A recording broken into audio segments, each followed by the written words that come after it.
Hello, a very good evening, everyone, and welcome to our annual Student Leadership Elections. Every year, the Students' Guild will hold elections where you, students at the University of Exeter, decide who represents you for matters that matter to you. Now, over the next hour and a half tonight, we're going to be holding 3 candidate question times with the candidates for Societies and Employability Officer, Education Officer, and Sports President. Tomorrow evening, we're going to have the same show, and that will be for Community and Equality Officer, Student Living Officer, and President.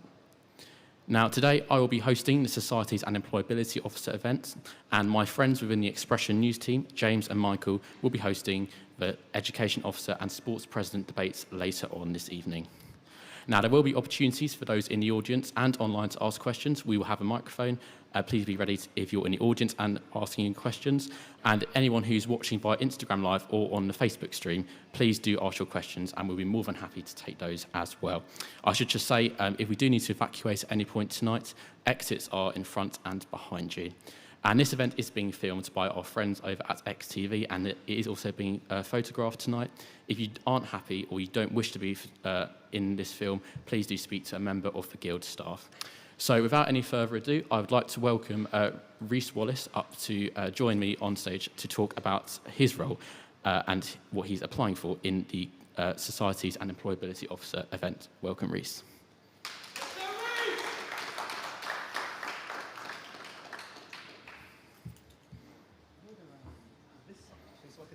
Yes, very good. Welcome, Rhys. Now, I should say there are 2 candidates who are running for this role. We have Rhys Wallis and also Honey Barrett Somaya. Now, both candidates were invited by the Guild to attend tonight's debate. However, only Rhys was able to attend. However, I would encourage you towards the Guild website to find out more about the other candidate who has applied. Now, just to get into it, before we kind of get on to any more direct questions from the audience, Rhys, I'd just like to ask you just to give a quick 1-minute outline on who you are and why you're running for this role. Yeah, no worries. Firstly, thank you very much for inviting me to today's event. It's great to be able to field questions from any audience members who have that. I think that sort of engagement is crucial. And if we want to have an open and transparent process, then engaging with student media is equally critical. So hi, I'm Rhys. I'm a 3rd-year PPE student, and I've also been Expression Station Manager for the last year. And I have had some first-hand experience of how the society system is working. And quite frankly, I think some parts of it might not be working in the best interests of those people who have the most sort of skin in the game, that being us, anyone who's involved in society leadership. There are plenty of issues that we could go into and spend all night, but we've seen the problems with room bookings recently. We've seen problems with support. It shouldn't have to be a full-time job to run a society. You've got a degree to do. You might have a part-time job to go to as well. So there's plenty of room for improvement. And I believe I've got the experience and the policies and also the drive and dedication to be able to see through the student priorities that people will be raising over the course of the year. That's great. Thank you very much for that, Rhys. Now, I'd like to just start by opening up the floor to anyone who may have a question they would like to ask to Rhys tonight, if there was anyone who started at all so far. Yeah, just in around there.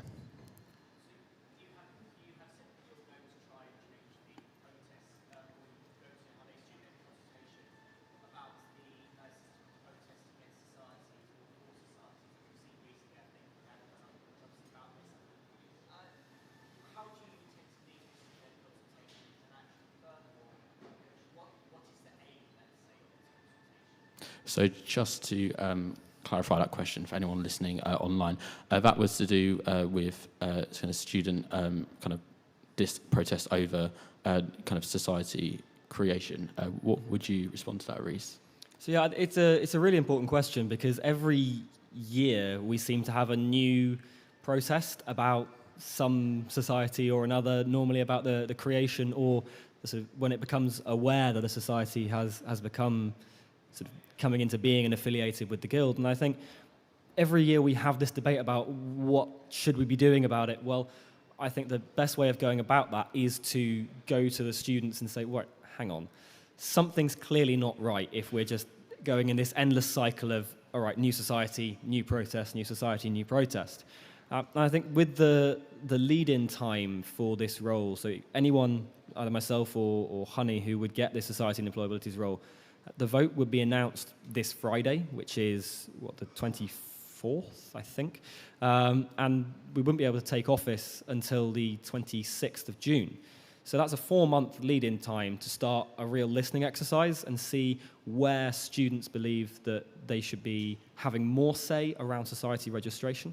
I think currently we've seen 1 or 2 potential difficulties with, at the moment, the system is, I believe you have to get 25 assenting voices to say, yes, we should have a new society.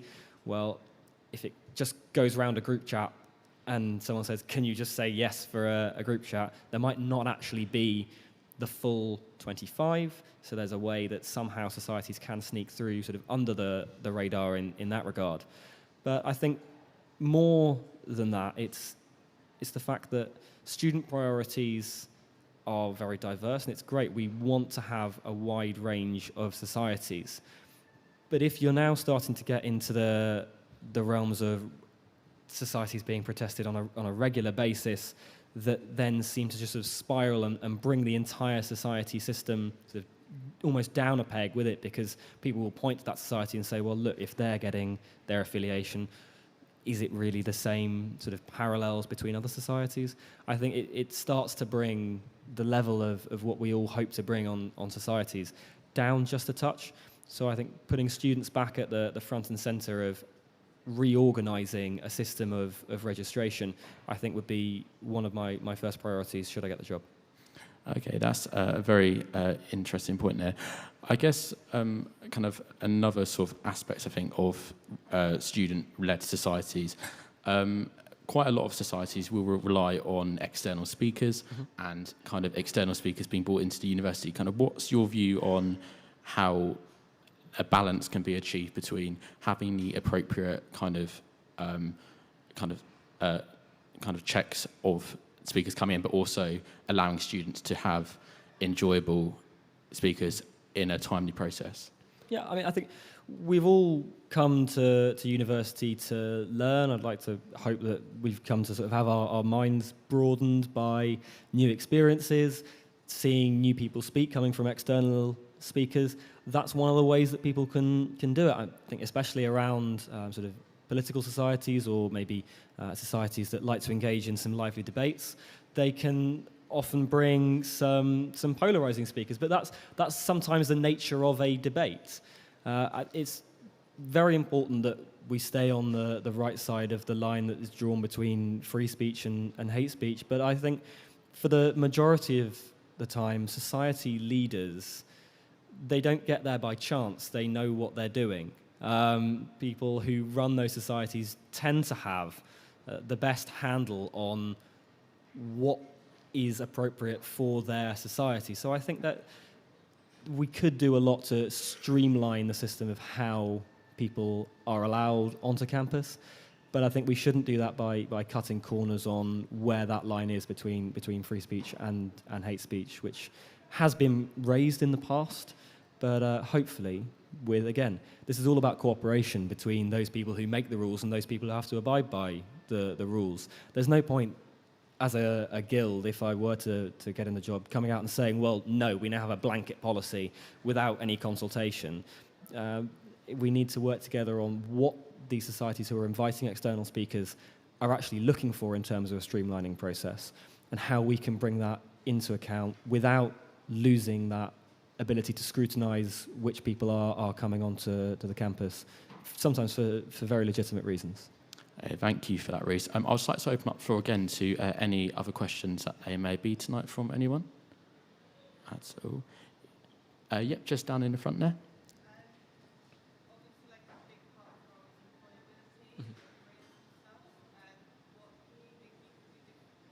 So just to repeat that question, a big part of your role would be employability. What do you think that you would be able to do differently for that?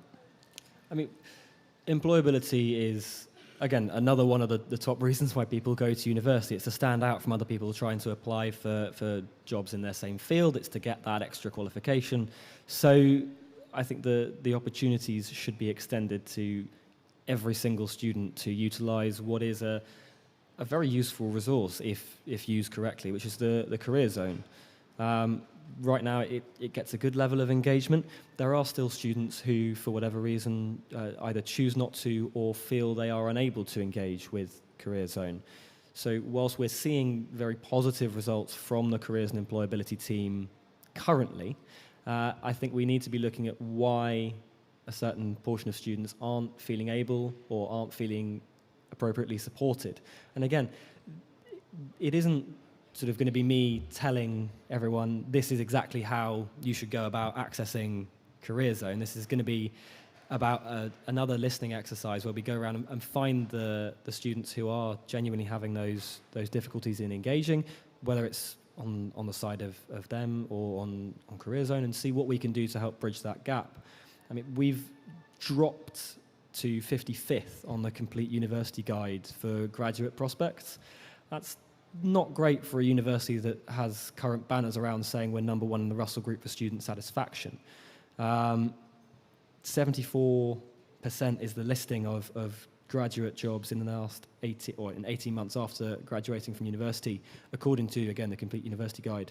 So we need to be looking at how we can help the 26% without sacrificing the 74%. And I think a lot of the time it does come down to where our staffing priorities go. We know that the Career Zone do a really good job for the funding that they have and the staffing that they have, and it would be interesting to have a look and see what we can do to improve their accessibility, see if people can access them easier from home, easier from remote access, if it's going in person that's the issue, or if it's actually the services on offer, well, how can we now tailor that to make sure that it isn't just as an opportunity that fits 70% or 75% of students, but that is able to be tailored to 95, 98, 100% of students. Okay, that's great. Thank you very much, Rhys. I am just a bit conscious of time.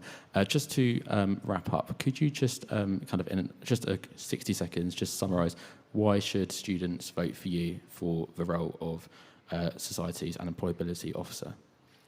Well, it's an important decision. It's a sabbatical officer for a year. It's a full paid job. It's a full-time job that I really do want to put the work into making sure that I'm out there listening to what students have as their priorities. I'd like to think I'm a decent enough public speaker and presenter that I can take those priorities to the level that they need to be elevated to. One of the things I saw today, I was out on St Luke's campus, and it's the fastest growing campus on the University of Exeter. In the last 5 years, students attending on St Luke's has gone up by 43%, and yet there aren't an overwhelming number of events that are happening on St Luke's campus. So more cross-campus connectivity, some common sense society policies, because like I said earlier, the people in the societies know best how to run them. So I think, why can't we give a little bit more wiggle room to those society leaders on how they want to run their societies? And I think, in general, a larger range of support that is actually tailored to where the support is coming from. It's no use me prescribing, or the Guild prescribing what the Guild should be doing, because inevitably it will miss the mark in some areas. It's a listening exercise. It's about hearing what change is actually required, where and when, and then giving me the task of actually doing it, which I believe I can do. That's great. Thank you very much, Rhys. I will just take a final one or two more questions from the audience, if anyone would be happy to at all. Otherwise, we can move on to just a final question, I guess, kind of referring, I guess, to kind of the second part of employability. Now, the university, when they publish their kind of finance breakdown, about 1% of tuition fees goes towards the career zone. Mm-hmm. Do you think that in your manifesto, perhaps problems that you lined out with the career zone, do you think that's down to a financial reason, or do you think it's more of a structural change that needs to be made? I think, as always, there's elements of both, but if we look at what the career zone is doing currently on a 1% of tuition fee budget, it's not doing a bad job. If again, going back to the statistics from the Complete University Guide, we're looking at about 74% in terms of graduate jobs within 18 months of leaving university. I think structurally, there are always ways we can make these areas much more accessible. Again, I mentioned the opportunities for potentially going further online for those who find coming onto what is quite a bustling Streatham campus most of the time, maybe not at, what is it now, nearly 7:30.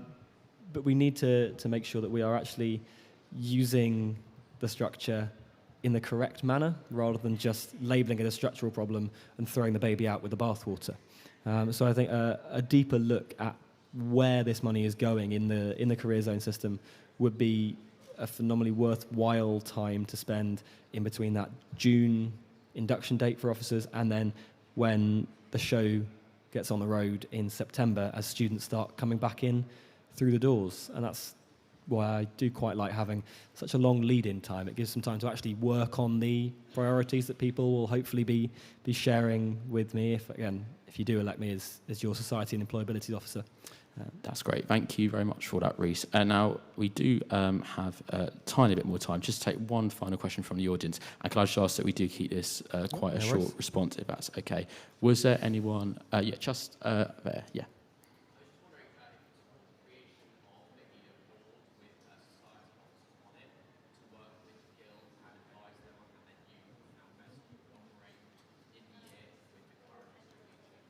So just to repeat that question, would you support a board where there's society offers on it to kind of give you feedback throughout the year?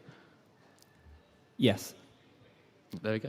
That was a very, very not very simple answer to that. And was there one final question that anyone would like to ask? Yeah, just at the front there.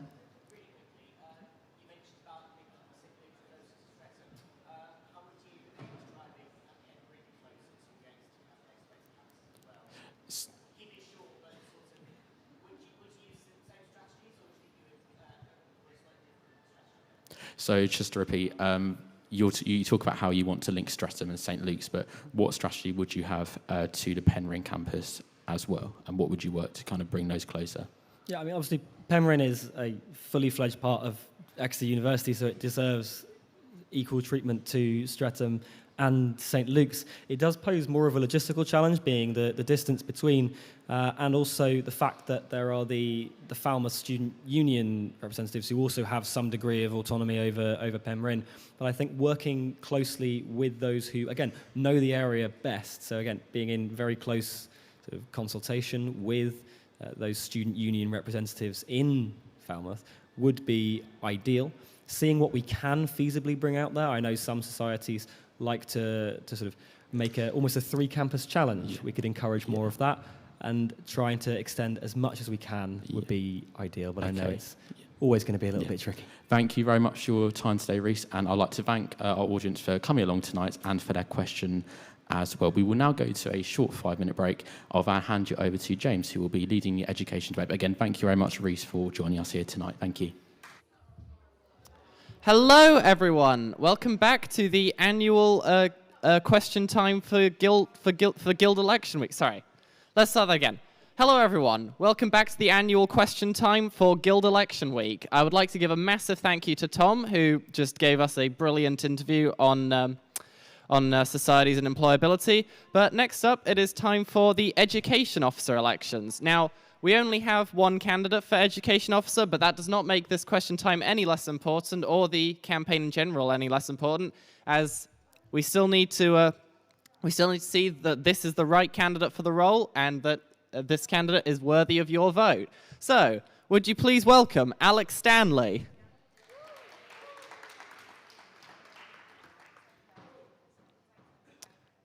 Hello, Alex.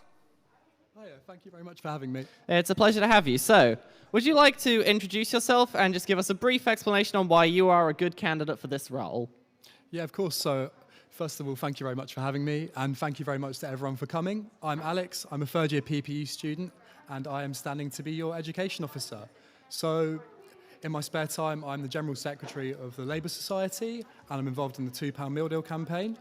I am also on the Student Advisory Board, and as part of that, I have been involved in looking at the education policies of this university.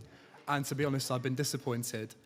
I feel that they've let us down on education, they failed us on mitigation, failed us on academic welfare, and failed us on accessibility. And I'd love to be part of the team that changes that. Thank you. And you mentioned in your application that one of the key motives behind your application was that you believe the mitigation period should not have been brought back down from 7 days to 3 days. And so why do you feel this is a particularly pressing issue? Absolutely, that is probably my main priority. And the main reason for this is that I feel that not everyone who has an accurate reason to have mitigation with evidence necessarily, not everyone that deserves mitigation necessarily has the evidence for it.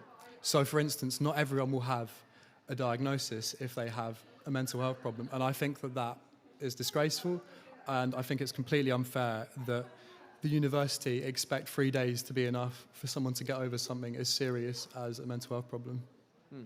Thank you. Do the audience have any questions at this time? No? Okay. Yes, you up there?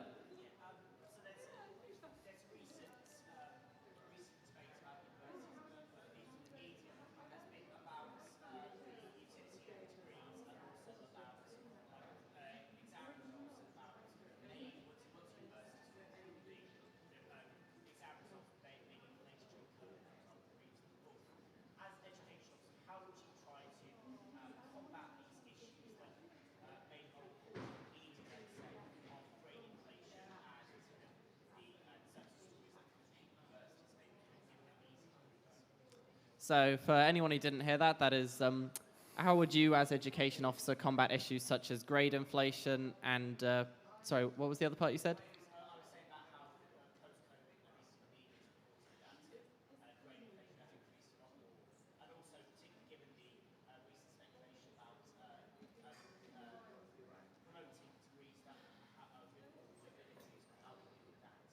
So yeah, how would you make it fairer for like degrees that are not typically considered employable and the issues of grade inflation?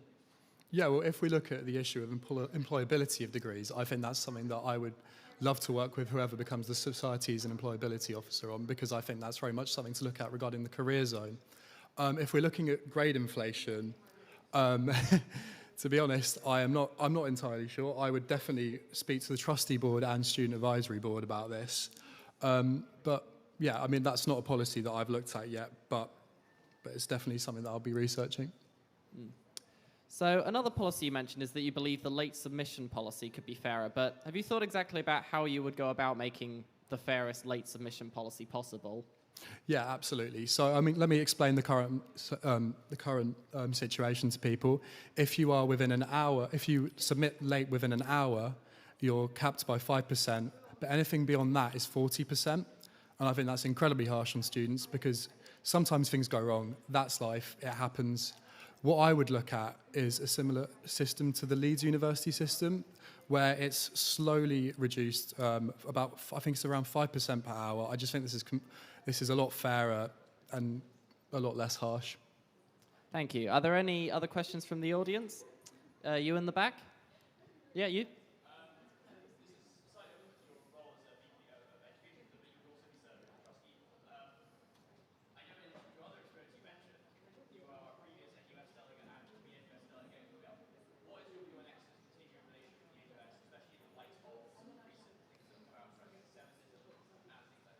So for anyone who didn't hear, that is, what is your view on Exeter's relationship with the NUS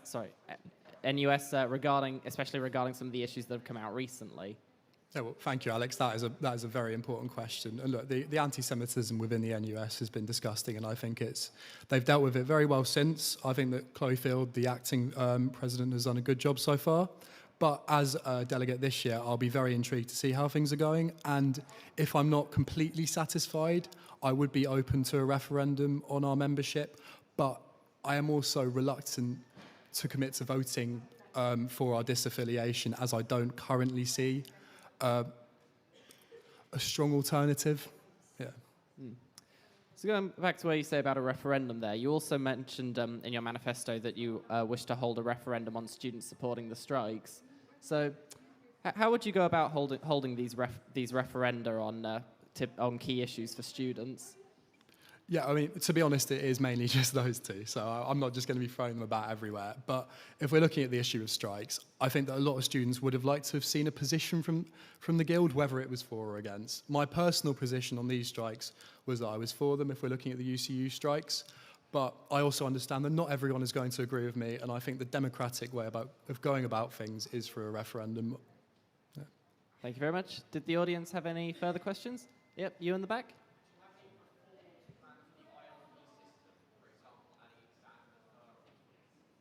So for anyone who didn't hear, that was, do you have any plans for the reformed IRP system? For instance, with ILP system. I've got it. So, I mean, I'm not on an ILP myself, but from what I've heard, you currently have to, correct me if this is wrong, but you currently have to get, for 3-week mitigation, you currently have to submit evidence. If that's right, I would like to reverse that. And on the subject that you speak on, I'm more than happy to speak to you about that because that sounds very sensible. Thank you very much. Any other questions from the audience? Okay. So you also mentioned that in your manifesto that you support the idea of an opt-out option for exams or modules. What exactly do you mean by this? Yeah, so I'd like to clarify this. I'm not at all saying that I'm anti-exam. I'm saying that not everyone is pro-exam. If we look at the current exam system, for many students, it is a glorified essay. It's online, it's 24 hours. The only difference is the added stress of that 24 hours. So in situations like that, I would encourage module conveners to give students the option to instead choose an assignment, because I think there's a mental health crisis going on, and if we can find a way for students to succeed without necessarily having that added pressure, that's a win. Yep, you?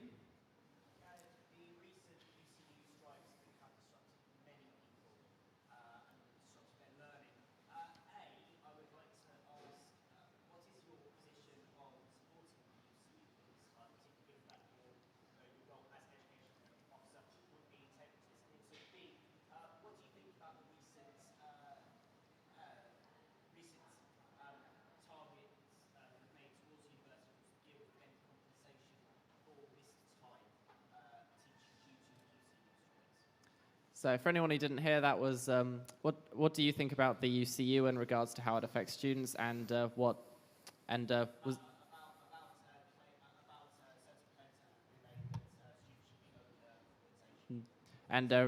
regarding certain claims that students should be owed compensation for the UCU strikes? Yeah, so on the UCU strikes, as I said, my personal position on these specific strikes was that I supported them, but I'm also very happy to see that negotiations are now underway. My position as a full-time officer would be to support the decision of the students through a referendum, which is on my manifesto. If we're looking at compensation, I would support it, but as long as it's paid for by the university, not the guild. Yeah, that's my position. Are there any further questions from the audience? No? Okay, before we wrap up, Alex, could you just give a quick explanation on why you believe students should vote for you? Cool. So, first of all, thank you very much for listening to me. One of the main reasons you should vote for me is that I'm the only candidate. So I would hope that I've done a better job than Ron so far today. I've also got a clear plan. I've set out 6 key pledges, which you can find at Alex4 Education Officer on Instagram. I will also read them out, though. Self-certification mitigation back up to 7 days from 3 days. I'll scrap Saturday exams. I'll introduce a fair late submissions policy, an opt-out for exams or modules where it's viable, part-time jobs as evidence for mitigation, new trained academic wellbeing officers. So yeah, if you'd like a fairer, more successful Exeter, vote Alex for Education. Thank you. Thank you very much for coming, Alex. Cheers. Hello, welcome back. Thank you very much to James for that very interesting debate we had there on the role of the education officer. Now, we're just going to return back to our initial debate that I did at the start of this segment, which was to do with the Societies and Employability officer. I would just like to take this opportunity to welcome up Honey Somaya up onto the stage. Thank you. Welcome, Honey.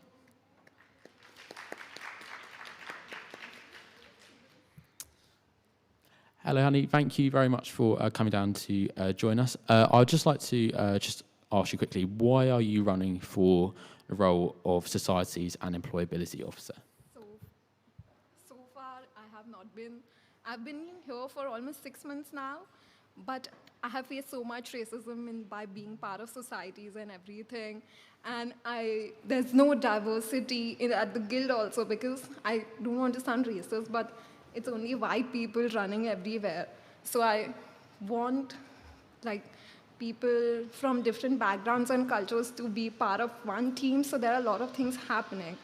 And being an international student, there is so much back and forth about the opportunities we get and we don't get, and like there are so many different skills, and so that is why I want to run and see if I can make like a remarkable change and see that there is no racism in societies and like a lot more options.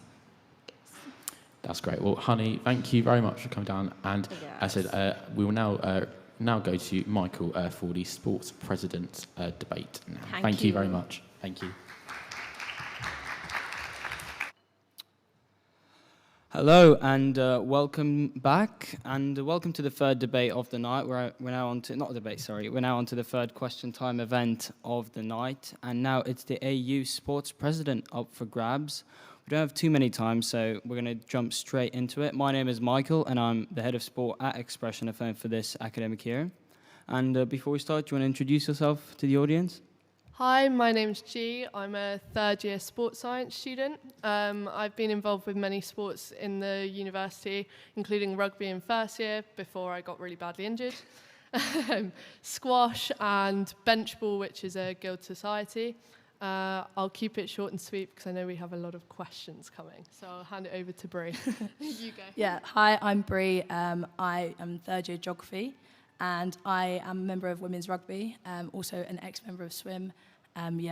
Short but sweet. Yeah, we do sport. And, yeah. We both do sport. Yeah, thank you very much for the opening statements. So to start off with, I'll go right to the audience. Do we have any questions right at the beginning? Yeah, right at the front.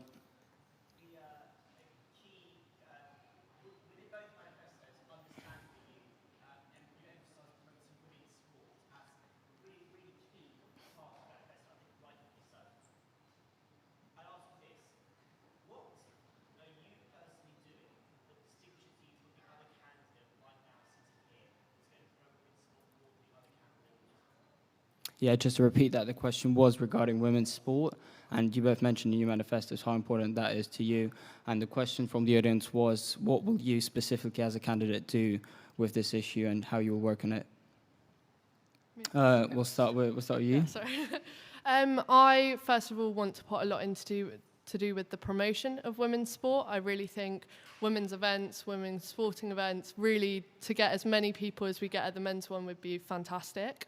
Alongside that, I want to do we all know about pitch up and plays, but I want to do ones dedicated to women so that they feel comfortable coming to the sessions. I know some people find it quite intimidating to take part in sport when it's mixed. So I've made clear that I really want to do weekly women's sessions, where just one session a week, because I know the timetable's already full, but the sport changes every month, just to get people to try loads of different sports, and if they feel comfortable, it'd be great for them to then go on and do that sport for the rest of the year.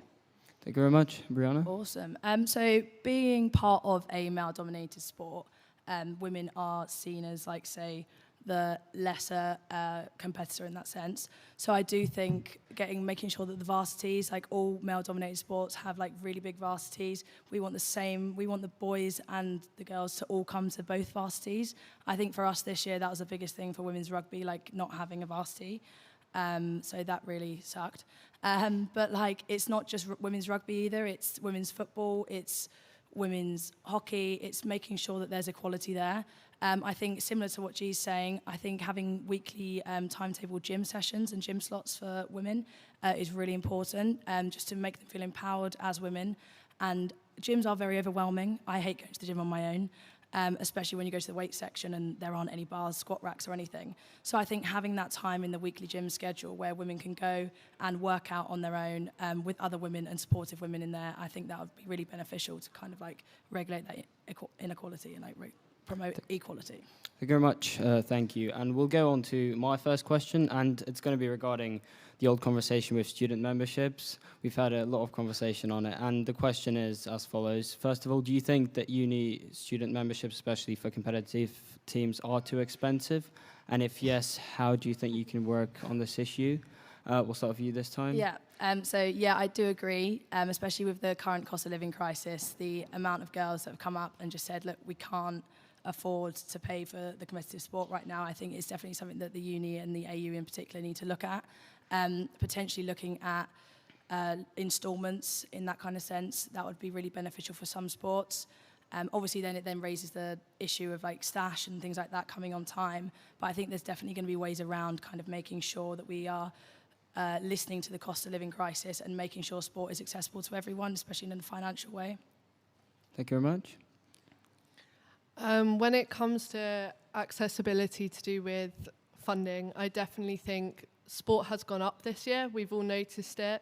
And just life in general has become more expensive, I know for sure for me. For when it comes to it, I have suggested two things. One, I really do believe all clubs should offer termly memberships. The reason being is we get our student loan only every term, so how are we expected to fork out £100 to £200 in one go? With our rents, it's also really difficult. The other one to do with this is that there is the hardship fund that I don't think gets promoted enough. It's something I really want to look into. Boxing use it for their memberships, and I really want to do it for other really high memberships.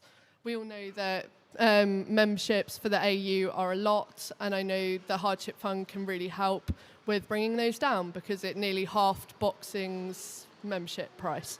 So I definitely think it would be a lot of help. Thank you. And we also did receive, sorry about the sound, we also did receive a number of questions online, and I do want to read some of them out. We'll start with this one, and to both of you, how are you going to incorporate and improve disability sport if you win? We'll start with you, G. Should we wait for the... I can repeat that. Yeah, I'm sorry about that. Technical I difficulties. will go again. The question is, how are you going to incorporate and improve disability sport? Let's just wait. I think we will. It's stuck. Yeah, I think we will. I feel like someone's going to slide out from underneath. It's like, there's someone trapped in there.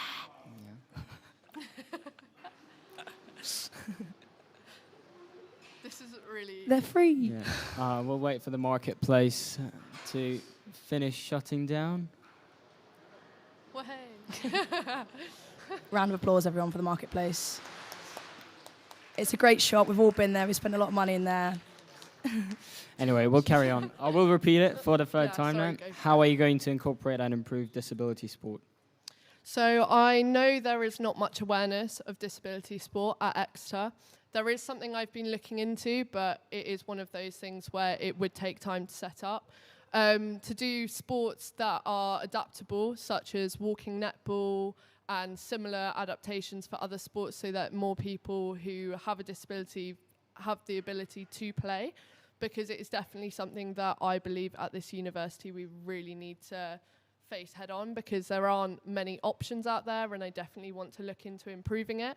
I'm not somebody who's an expert in it, so it is something I would 100% have to look into, but it has been something that has already been raised, and I have been speaking with somebody to see what the options are. So yeah, that's all I can give for now.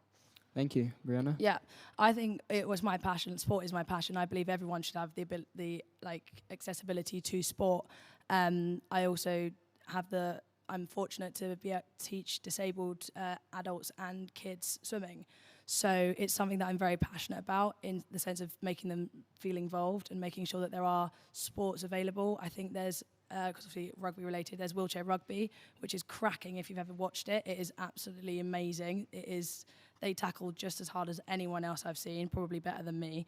Like G says, you've got walking netball. There's so many sports that are adaptable in different ways. So I do really think it's important to make sure that it's accessible to everyone. So yeah. Thank you very much. And I will go for one more question online because it's something I was going to ask myself, and it's regarding international students and their involvement in sport. And the question is as follows: what are your efforts into making the uni a more inclusive place for international students? We'll start with you, Brianna. International students.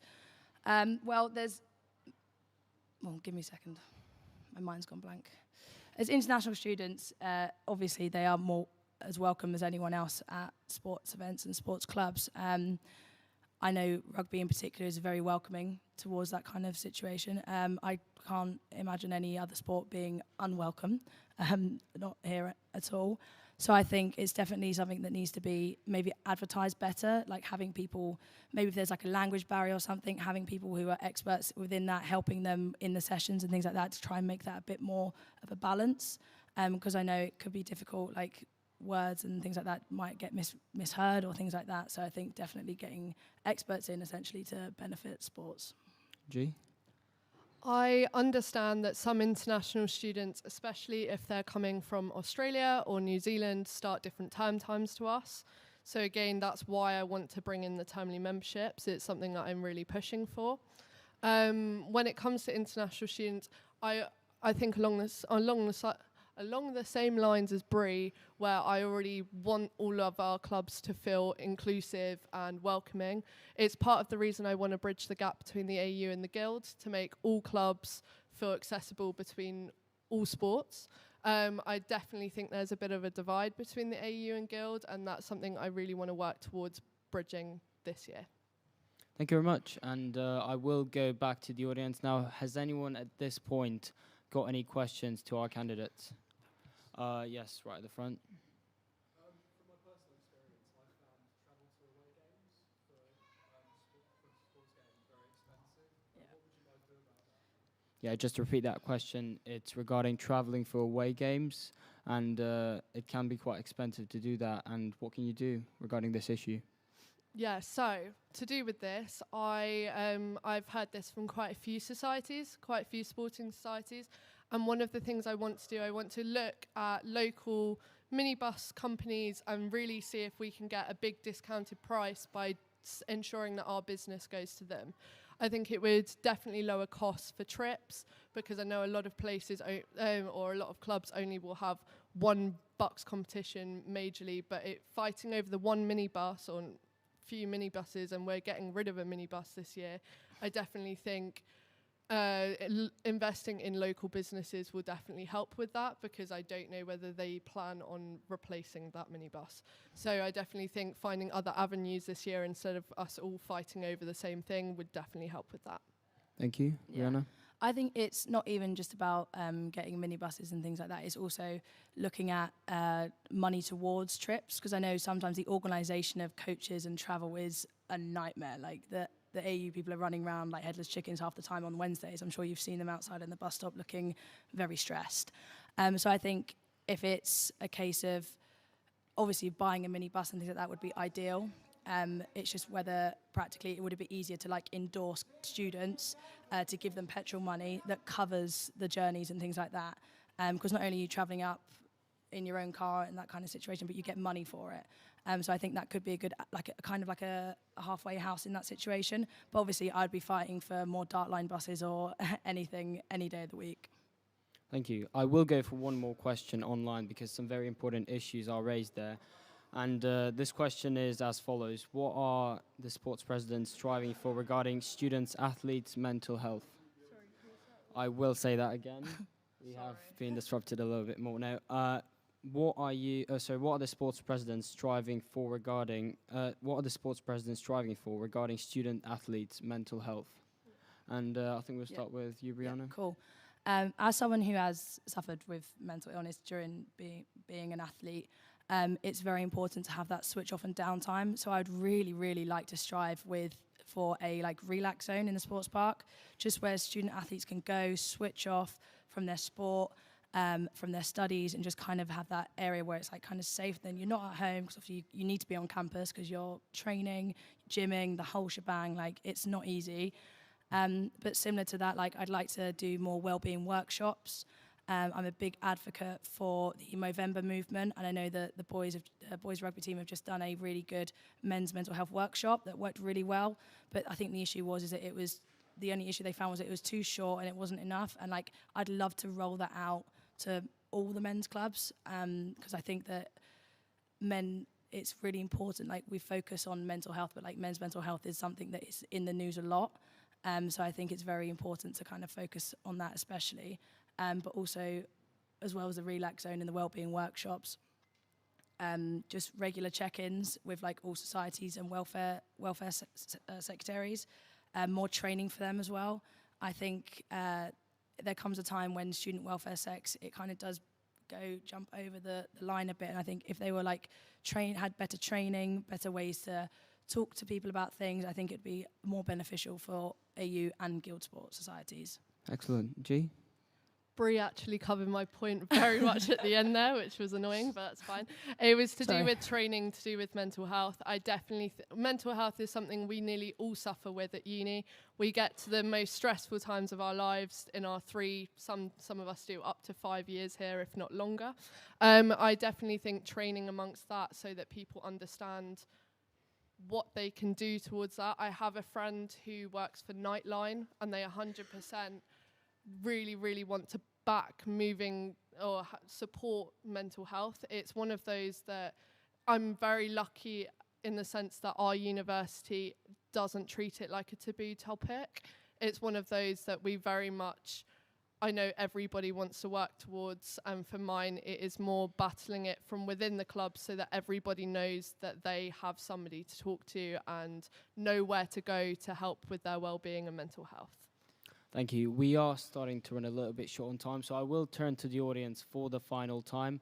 Does anyone else have any questions to our two candidates? Yes, right at the front.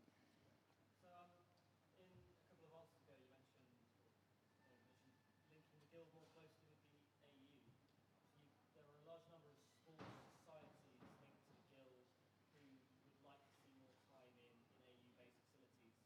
How would you balance try to include more of their needs with the maintained demand from Buck Sports and other pre-existing AU sports clubs?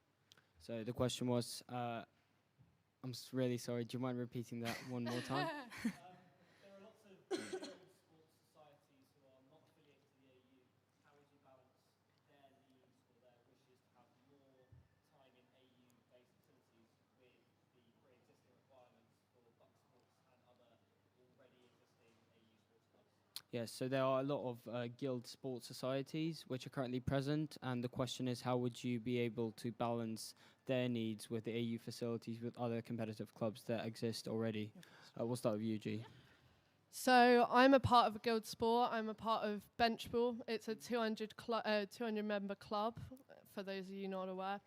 It has grown from 30 members to 200 in 2 years. Yep, I see the looks on your faces. That's how we felt. It's been overwhelming, having to battle between bookings of the sports hall, then having to go to covered tennis courts and all of that.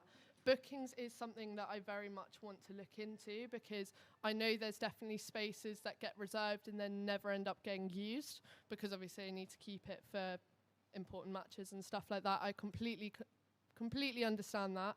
But I definitely want to look into bookings for AU and guild sports, because I definitely think guild sports are as important and should be considered as closely as AU. Obviously, AU, we've got Bucks and all of that, so that will always take priority. But coming from somebody who's been a part of a guild sport, I completely understand the struggle, and it's something I really want to work towards, because it is something that definitely becomes very difficult. But the good way of tackling that is that I'm looking into improving facilities, and when I say improving facilities, it's because a lot of them are broken, so therefore are struggling to be booked anyway. So if we improve the facilities, there's more facilities to hire out. That's what I'm going for. I'll hand it over to Bree. Thank you very much.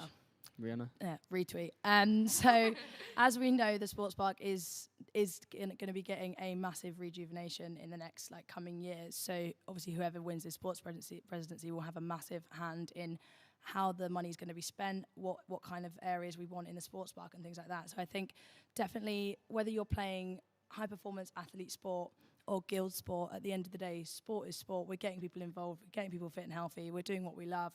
So I do think there needs to be better communication between the guild and the AU, probably more so on one side than the other. Not saying anything. But I do think it's very important that we get that communication going, and I think organising matches for guild-run sports as well. I know the engineers are dying for fixtures, so I do think that would be fantastic to offer. Also looking out into like the community as well. Like you've got St Sidwell's Point that's just been built, and it is amazing. It does put St Luke's to shame, most definitely. Like looking out into the community as well as looking in within the uni as well. Obviously, I work at St Sidwell's and all the other pools, and like there's lots of halls and things like that could be used as a balancing ground, like with the guild. And if we look out into the community, it might be a good way to get involved. And then obviously linking with jobs, part-time jobs and things like that. So I do think like looking out to the community as well as within the AU and the sports park could also work. So it's a nice little, yeah. Thank you very much. I will turn to the audience one last time if anyone else has any questions, but please keep it brief because we are short on time. Yes, just right there on the right.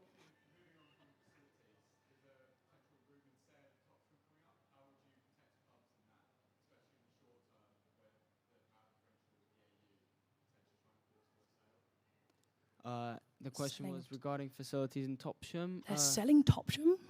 Yeah, do you mind repeating that one once again?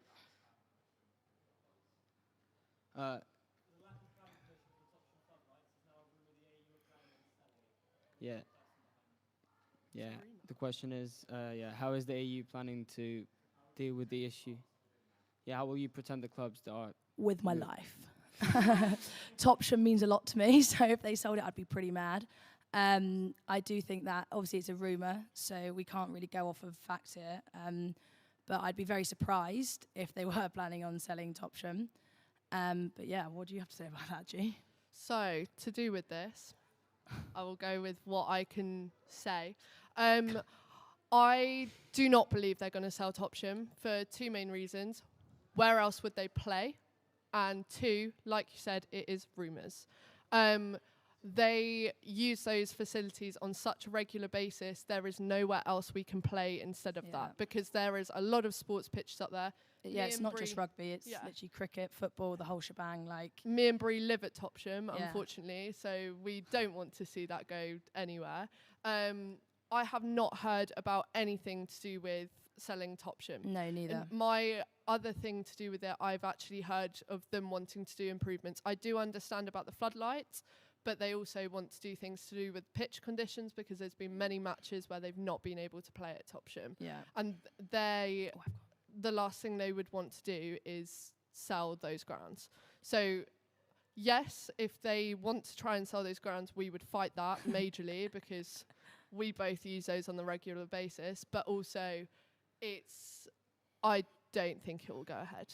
Yeah, and just to add to that as well, as far as I was aware, I thought we were getting improvements to Topsham. So if they're pulling the rug from underneath all of us, I'd be very surprised. But like G said, we would definitely, there'll be banners and everything if they're selling Topsham. I'll chain myself to the Topsham gates. But yeah, fingers crossed that's not going to happen.